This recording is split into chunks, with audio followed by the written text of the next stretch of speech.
Last season, we had a race where the fastest car and the slowest car in Austria in Q1 was separated by less than 0.8, which is around 1%.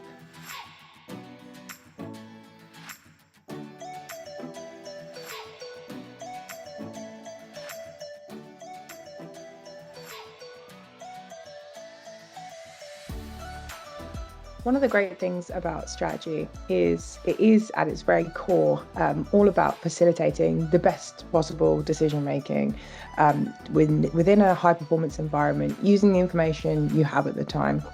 And what really makes it special is it's all about incremental gains. You don't have to get everything 100% right, but what you do need to do is get it slightly more right than the other competitors on the other pit walls.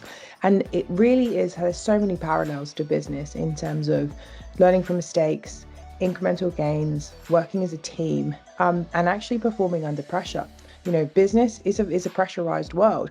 Maybe they don't have to show all of their decisions on a big TV screen, but it exists, and then there's so many parallels.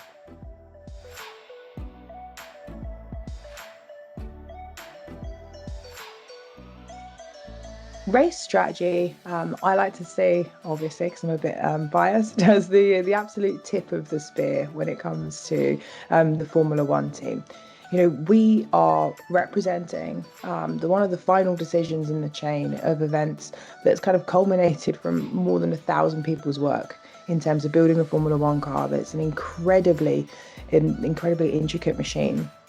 So it is actually always a team decision, not just from the fact that we're taking control of this car, we're making decisions, but actually even the decision itself in the team.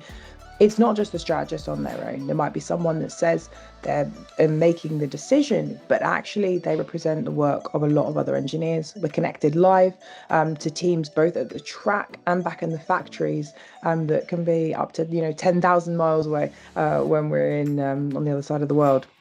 And those teams are working hard live, often, on different time zones to us, looking at data, analysing, feeding in. There's an entire network of engineers working across a whole race weekend to help provide us with the information that we need at the time to make the best possible decision. Most Formula One teams now, the strategy group is a group. It's a team of people and it's a team of individuals, even within that scope, that are looking at individual elements of Formula One racing. And the great thing about it is it really is just the ultimate test of teamwork. We work with industry specialists in a variety of other areas, other sports, other industries, on just how we can streamline information. In fact, we even spoke to people from NASA because it's exactly the same process in terms of how do we get information we need, how do we extract the insights we need from this sea of data in order to make effective actions and then convey them in the time that it takes for a Formula One car to often get between a sector line and a pit entry, which can be 20 seconds.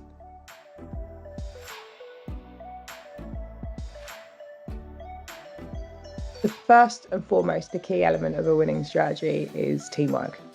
There is no I in strategy for a reason, and it is because it is the essence of, again, marginal gains, incremental work, and really pulling everything together. Data-driven decisions are so important, and that involves a lot of effort in terms of understanding the data set, extracting those insights, using tools that are always you're pushing in terms of tool development.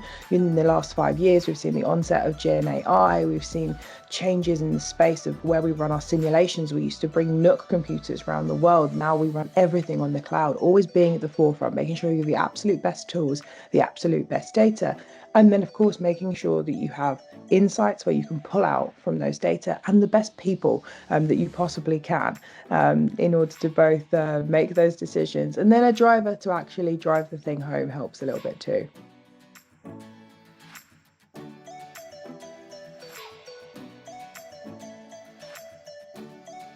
Wow, this is a great one. So I think data analytics is such a key and rapidly changing space when it comes to high performance and really how small percentages make a big difference.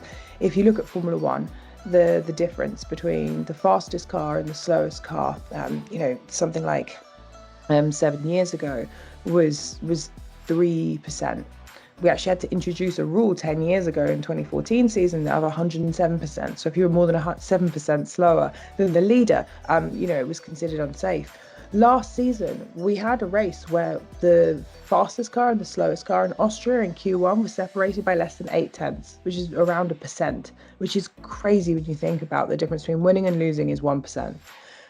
That, I think, is so important when it comes to why we have to have data-driven decisions and why we have to really find the smallest margins make the biggest difference in terms of understanding data. And I think it's exactly the same in business.